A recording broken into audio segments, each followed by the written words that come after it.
BJP waste Bengal का election जीत गई और मैं कहीं देख रहा था कि कोई बोल रहा था कि भाई बीजेपी जो मुस्लिम डोमिनेटेड एरियाज है उनमें भी बहुत तगड़ा कर रही है और ये तो पॉसिबल ही नहीं हो सकता, तो इन्होंने तो भाई कोई घपला करा है, ईवीएम की कोई हैकिंग करी है। पर ऐसा नहीं है। बीजेपी की जो स्ट्रेटेजिक टीम है ना, वो बहुत लंबे टाइम से इन सब चीजों की ही प्लानिंग कर रही थी। उन्हें बहुत अच्छे से पता था कि टीएमसी जो है उसको मुस्लिम वोट बैंक जो है वो एक तरफा ही पड़ता है और किसी तरीके से उनको उसे ब्रेक डाउन करना है। जैसे मैं आपको एग्जांपल देता हूँ, वेस्ट बंगाल में एक कॉन्स्टिट्यूएंसी है नौदा करके। उस नौदा कॉन्स्टिट्यूएंसी में ना तो टीएमसी जीती है ना बीजेपी जीती है। बीजेपी ने बहुत अच्छा परफॉर्म किया है और टीएमसी को पीछे छोड़ा है इस कॉन्स्टिट्यूएंसी में जहां पे 70% मुस्लिम वोट बैंक है। पर ये हुआ कैसे, ये आप सुनना। अभी जो हुमायूं कुबेर नाम का बंदा है ना, जो भाई साहब हैं जो इलेक्शन जीते हैं, ठीक है, इनकी पॉलिटिकल पार्टी बिल्कुल अलग है। तो बात है 2015 की। 2015 में ये जो हुमायूं कुबेर थे ये टीएमसी पॉलिटिकल पार्टी के नेता थे और इनकी ना अनबन हो गई टीएमसी के साथ काफी सारी। और अनबन जब हुई तो बीजेपी की नजर तो बनी रहती है। उन्होंने इन्हें जो है अप्रोच किया, कन्विंस करने की कोशिश करी होगी और 2019 के आने तक ये बीजेपी में शामिल हो गए। बीजेपी में शामिल हुए, इन्होंने 2019 में लोकसभा इलेक्शन लड़ा बीजेपी की तरफ से, लेकिन ये हार गए। उस टाइम बीजेपी को ये रियलाइज हुआ कि ये जो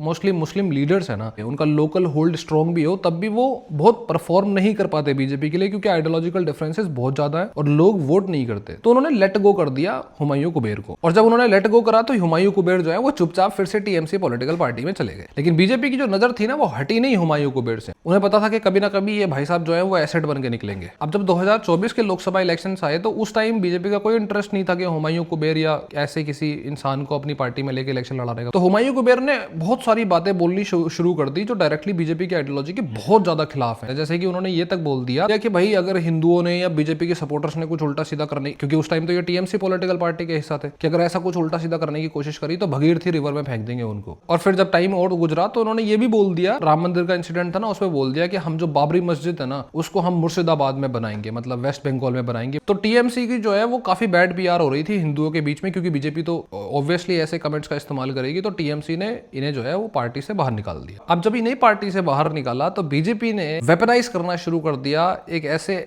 काइंड ऑफ एसेट को जो डायरेक्टली उनके आइडियोलॉजी के खिलाफ था। जब पार्टी से ये बाहर निकले ना, तो ना तो ये बीजेपी में गए ना टीएमसी में। इन्होंने एक और पॉलिटिकल पार्टी बनाई और 2026 के पूरे इलेक्शंस के टाइम में इन्होंने सिर्फ और सिर्फ टीएमसी के वोट जितने हो सकते थे उतने काटे। 2 कॉन्स्टिट्यूएंसी में तो ये डायरेक्टली जीत गए और हुमायूं कुबेर ने अपनी पार्टी बना के 182 कैंडिडेट्स खड़े करे पूरे वेस्ट बंगाल के अंदर, जो मोस्टली टीएमसी के वोट काटने के लिए थे। एक वीडियो भी सामने आई थी इलेक्शंस के टाइम पे ही, जब हुमायूं कुबेर के साथ कोई स्टिंग ऑपरेशन हुआ। उन्होंने बाद में बोल दिया कि वो एआई वीडियो है, पर उस वीडियो में वो कहते हुए नजर आए कि उनकी बीजेपी के साथ करोड़ों की डील हो चुकी है। अब क्या डील हुई है क्या नहीं हुई है वो आप खुद थोड़ा सर्च करके पढ़ लेना। साथ में वो ये भी बोल रहे थे कि it's very easy to fool Muslims.